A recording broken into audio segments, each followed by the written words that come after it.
Thank you guys so much for being here today. That music, could you mind to take that music out? I'm sorry, Poppy. It's better than Britney Spears. You heard that? Ding, ding, ding. It actually plays in the car ride home. They're hearing that in their sleep. Thank you guys so much for being here. Thank you, World of Wonder. Thank you for everybody who sponsors the show, Hamburger Mary's, all the people that are working. Round of applause to the people that are working the convention tonight. Yay, hamburgers! And free hamburgers for everybody on the way out. Free hamburgers. Right. So basically what's going to happen, I'm going to ask them a couple quick questions about Lady Gaga, because I think we should go there first. And then I'm going to go down and ask everybody some individual questions, and then we're going to open up the last 10 minutes to you guys to be able to ask your questions as well. Woo! So let's talk Gaga. Did you guys really think this was a 14th queen walking in the room, or did you were like, I got this, they're not fooling me? I clocked her right away. Yeah. Because she's like that tall. And she had like heels on that are even bigger than mine. Some people wear biscuit baskets, and I'm not going to say their name. James Mansfield. Did you know it was her? Did you, James? Did I know it was her? Did you know I her? secretly hoped it was a 14th queen because when she took the mask off and threw it on the table, it broke. Everyone has flies. Kimura, did you know? Can you hear me? Oh, yes. I mean, honestly, I didn't know it was her because I haven't seen a look like that from Gaga in so fucking long. So I felt like her coming back with this like bad romance look to her. I was like, who the fuck is this bitch coming up in here with size 6 feet fucking feet? You know what I mean? Like, why is her feet smaller than mine? I hate her. Eureka? Oh my God. I had no idea. I was like sitting there. I'm one of those bitches that's like, you gotta prove it. I gotta see it before I believe it. And girl, when she took that mask off and she was like, she looked at Charlie actually and was like, I knew you would be the one to figure me out. I was like, I actually asked her because we had been talking about our boyfriends and husbands, and she said, what have you been talking about? And I said, we've been talking about husbands, and do you have a boyfriend, and is his name Taylor? And then she took off the mask and said, I knew it'd be you who clocked me. So they edited that bit out for time. But then Eureka pretty much started sobbing. girl, y'all saw the real easy She edit, honey. reapplied her makeup and she started crying again. Yeah. The part where I was like breathing and having a panic attack, y'all didn't get to see. I mean, I was freaking out. I was like, oh my God, there's Gaga. Eureka's crying. I'm in front of all these cameras. I'm in this workroom. I'm like, what the fuck is going on? My nipples are going to come out soon. I was like, I need to go. Your nipples were already out, girl. I'm so... And let's talk about her critiques. That was pretty great that she took the time to come in and talk to each of you and give you notes. Yeah. If you guys want to each talk about your critiques and what it meant to you to have her be able to do that for you. Eureka, go ahead. Oh.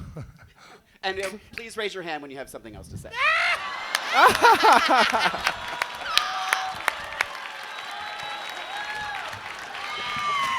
Of course. We're Eureka. You may go first. I'm following the rules. Could you that we just shut set up in a second? place. And nobody Could you else just shut is. up a second? That was a little intense.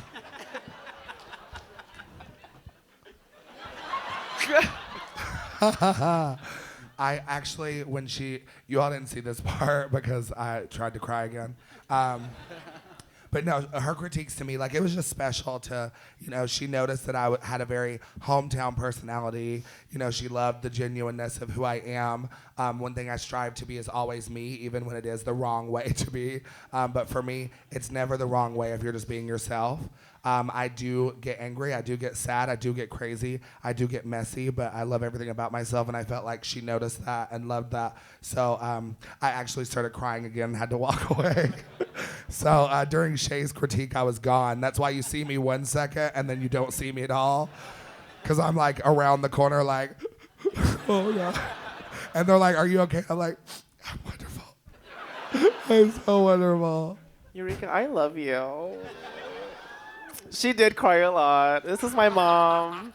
Gaga her critique for me was really, like, amazing because, how many of us get a critique from Lady Gaga herself?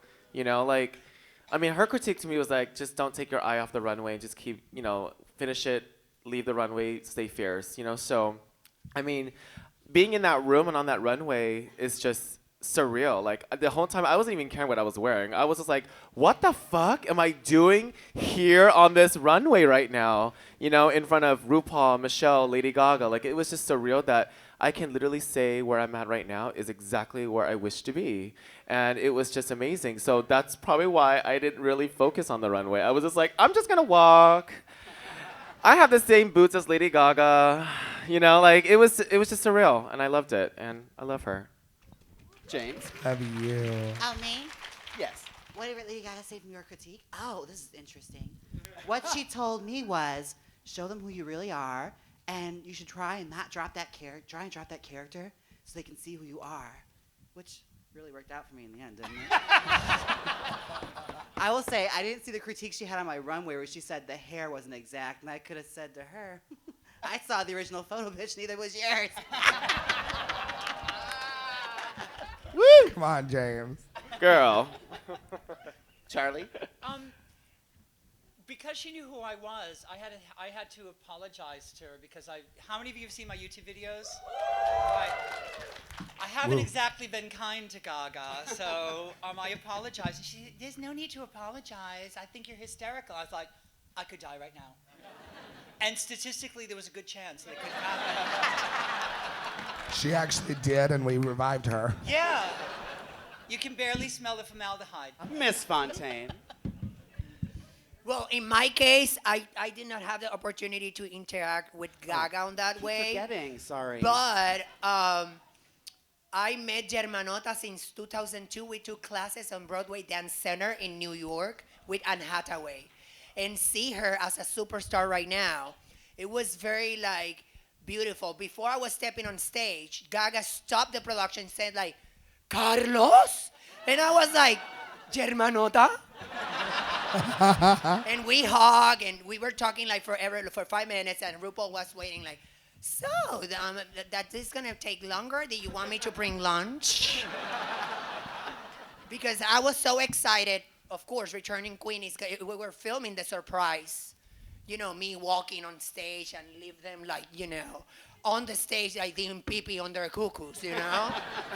And we were talking like remembering like in the past. So I know her for more than 14 years.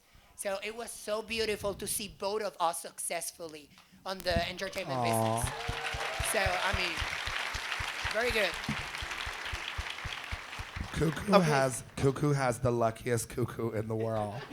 I mean, I'm gonna call you Mama Lucky Cuckoo. hashtag lucky cuckoo charm. Okay, now I'm just going to go down. I just asked a couple questions that I had for each of you. I'll start with you, James. Sure. Let's give it up for James, ladies and gentlemen. I'm still here. First, I want to say, and I think everybody will agree, I'm really glad the first episode nobody went home. That everybody at least got 2 chances to prove themselves. That being said, Yes. there was a point in the Untucked where Charlie stepped in because she noticed you being quiet and wanted you to speak up and stuff. Oh, that moment where the bus was coming and she held my head to the curb? That's what you're talking about? I wasn't trying to draw attention to James. I was trying to help a sister out. Right. Okay. And I think everybody can understand what it's like to be at a party when there's a lot of personalities and have to rise up and do that. Right. And you also said you were talking about how your drag is your suit of armor, and and you actually said that it wasn't what you expected when you were on your way to the show. Again, I think we all can relate to that. So how has it been since then for you and looking back? And I do think because everything I'm now seeing throughout the season so far, I do feel like it was helped because I feel like there's a lot of love this season, and I think they were looking out for you. Did you feel it was that, or did you feel like they were coming after me? I wouldn't say I felt like they were coming after me. I feel like I was in a mindset where I did not want to admit to myself that I was scared shitless, and I was feeling a little over my head, and it took me a really long time to process that. And now that I finally got to this point, like I don't give a shit about what you have to say about me anymore. Yeah. Oh, well, I love you. And I know they were coming from a place of love. Yeah. And I wasn't really there to accept it because I was a bullied kid. I didn't know. Like Right. I was thrusted back right into a high school mindset. Right. It's like, oh God, who are these people?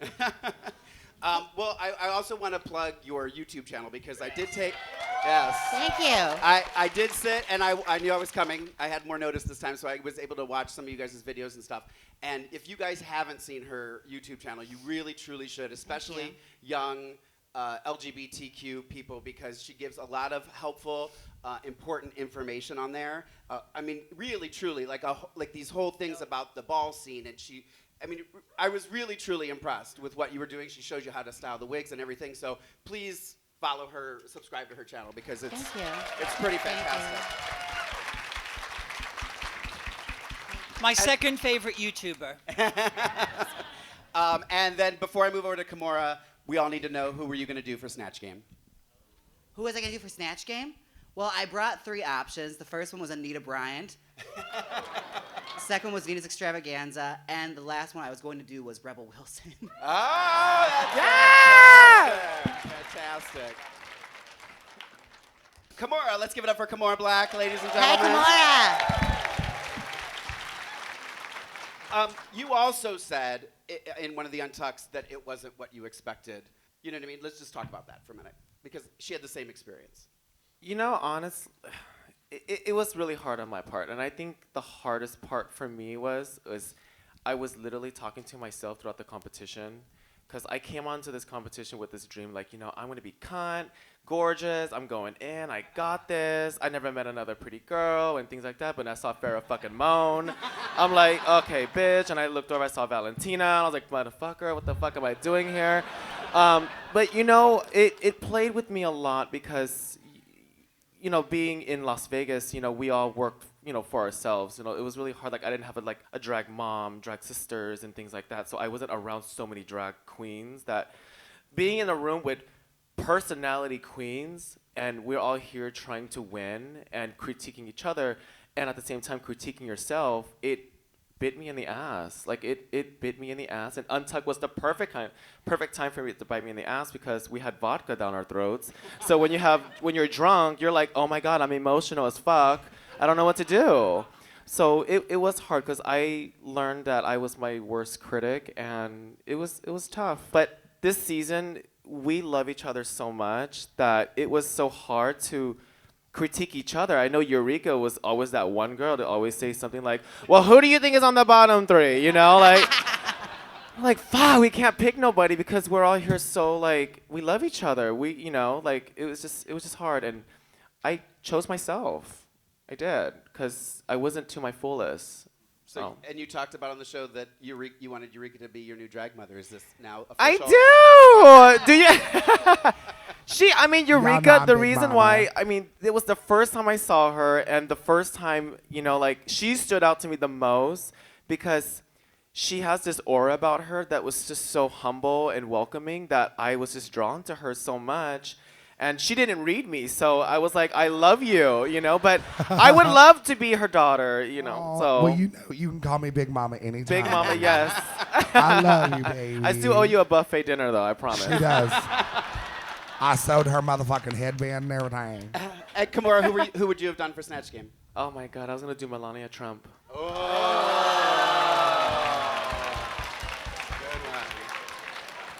I always say that on my show. Like, I feel like the eliminated queens. Like, I wish they all could just come back for that one episode, because I wish they feel bring like us we back miss for a that lot. fucking episode. I think everyone wishes they'd have brought us back for that episode. Ooh, I love it. I all love it. tea, So all rude. shade, Speaking baby. of coming back for that show, I never heard more than wishing Charlie would have been back for Snatch Game. I heard that more than anybody. Yes. Let's give it up for Charlie Hides, everybody. The alternative fact winner. Kind of in the same question that I asked these two, that it wasn't what they were expected. When you were leaving, you said that that you didn't feel like you had the drive to fight. What happened was there were 3 hospitalizations during the cheerleading, and I didn't tell anybody that I cracked my rib, and I had injured it. I had cracked it twice before, so that was the 3rd time, and so I kept quiet because I was afraid, as the oldest, as the weakest, that the pack would cull the weakest. So I bit my tongue and suffered through, but I didn't sleep from cheerleading on. I couldn't sleep on my side, so my drive was, I was slowly getting more and more tired, and they said he looked dead behind the eyes, and he looks like he's sleepwalking. I was dead behind the eyes. I was sleepwalking, and I just didn't have anything left to give.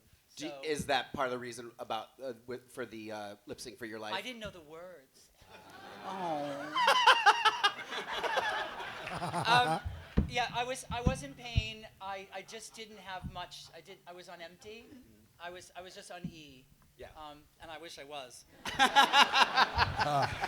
Also, I did spend a little quality time on your YouTube channel, and Okay. if you haven't seen her new video, hello.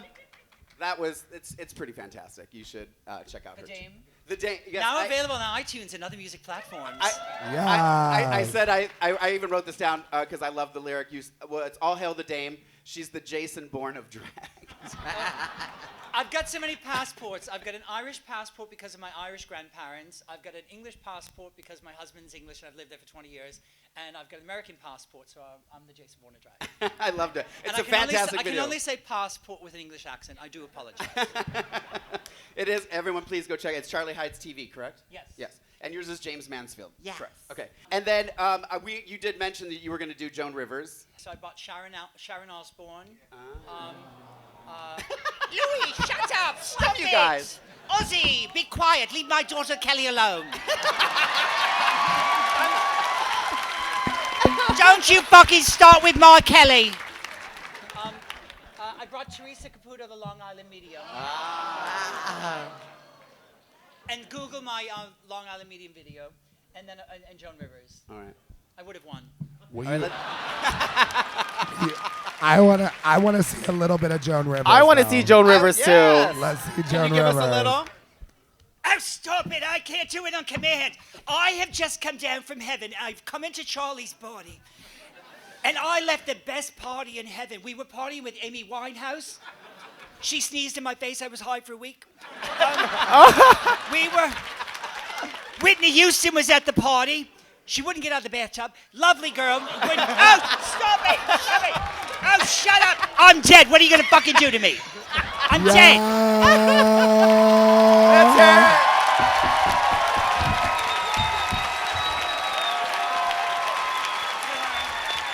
Yeah. I love Alexis, but sorry, I would have taken it. Someone run to Alexis Michelle's booth and snatch that title from her. Yeah. All right, you guys, let's give it up for Eureka! Eureka, will you please start off by giving us an injury status? How are you doing? How's your knee? I'm fat. And I walk on it daily. No, immediately after the show, I went and had ACL reconstruction surgery. I tore my ACL completely. Yeah, y'all are right. That shit was rough. But I did have one of the most amazing boyfriends at the time, and he took really good care of me. And so now I'm fully healed from the surgery, but I'm still regaining strength in my knee. So at this point, it's just continuous physical rehab. I cannot stand a stationary bike. As soon as this shit's over, I'm gonna break it, bitch. I'm over it. I'm gonna Hulk throw that motherfucker out the door. The Stairmaster can go right to where the devil live. But I'm very blessed. World of Wonder and Logo took amazing care of me. They covered all of my medical expenses. Yes. Thank you, Logo. And several of the production managers stayed in contact with me to make sure I was doing well, make sure I was healing well. And of course, all of my season 9 sisters were nothing but positive and amazing for me. I had moments of depression from it, and I would get a little self-doubtful. And in our group message, I would even be a little intense and things like that because I was so hurt. And the girls were always there to help hold me up and push me up. And I thank you all so much. I love you so much. I love you. In the episode after you left the show, a lot of the girls in the Untucked had a lot of amazing things to say about you, and I'm sure that you watched that. If you wanted to care to say something back to them, because I'm sure they'll all watch. Well, I wish they'd have been nice when I was there.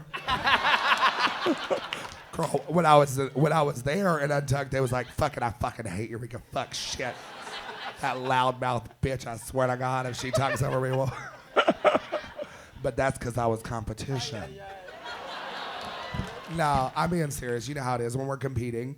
But I loved my exit. It actually, when I was doing my interview about my exit, it made me cry to think about, only because, you know, when you are authentically yourself and you're never 100% sure, or any of us ever really sure if people like us or love us, and I wasn't. And in competition, I tried to focus on myself. I built amazing relationships, but I did have confrontations with some people. So I was like, you know, oh my God, do these girls hate me? You know, how do they feel? I worried about that every night. You know, I'm that person. I have a huge heart, about as big as my whole body. And that's fucking big. But in that, when I left, just to see people crying and feeling for me and their love, and then to watch that, I was like, wow, they did see my kindness, they did see my love in my heart, and that's like the best gift anyone can give you, is to see who you really are through it all. So, Ladies and gentlemen, Cuckoo, Cynthia Lee Fontaine. yeah. Hola. This is the first thing when I saw that you were going to be here, because we were here last year. You were here with me last year, which was fantastic. My first thought was, what was it? Talk about the phone call you got from Ru to come back. So it was fantastic. They called me at 3 p.m. It was on Saturday. They said, congratulations, you're going to be the second returning queen on the history of RuPaul Drag Race. And I cannot say no, you know? I mean, I have the experience from season 8 to do the crazy 2 weeks to get ready, because it's just only 2 weeks that you get ready. But I have a little of $5,000 Miss Congeniality that they held last year. So I got a little bit coin. So I was like, yes, I'm going to get a better Madonna costume. But it was fantastic. I mean, working with World Wonder and with Mama RuPaul is an amazing experience. I will not change anything on the past, like, almost 2 years working with the production, working with the panel of judges. I mean, and if there's anybody here auditioning for season 10, don't say anything. It's confidentiality. They changed the rules. But try to do your best, because this experience is for a lifetime. Well said. Yes! All right, we have microphones on the floor there. If you guys have a question, you want to step up to the microphone. Oh, look at the little baby Eureka.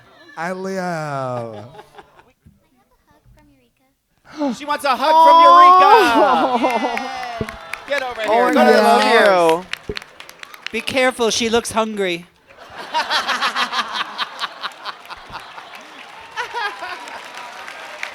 The season of love. The season of love. Oh, so sweet. There's an extra chair if you want to sit next to Eureka and finish with us. Yes! Sorry, I made that decision myself. All right, let's go over here to another question. My question's for Kimora. There was a moment where you were talking about like how hard it is, especially for queens, Vegas queens specifically, to get their start in Vegas.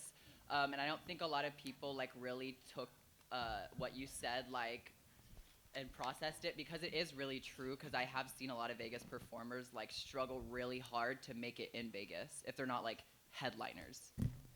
That is true. You know, I mean, it's the international city, Las Vegas. It's entertainment. It's international, and people come to Las Vegas whether to hang out and party or to really want to be a star. You know, like there's so many different stages on this trip that you can choose from and be what you want to be, from Cirque du Soleil, Jubilee, down to Divas Las Vegas impersonations, and to multiple different nightclubs and things like that. So it is hard, but the hardest thing about Las Vegas is that it's such a seasonal city. People want new and fresh things, so you always have to be on your toes and change and be open to change.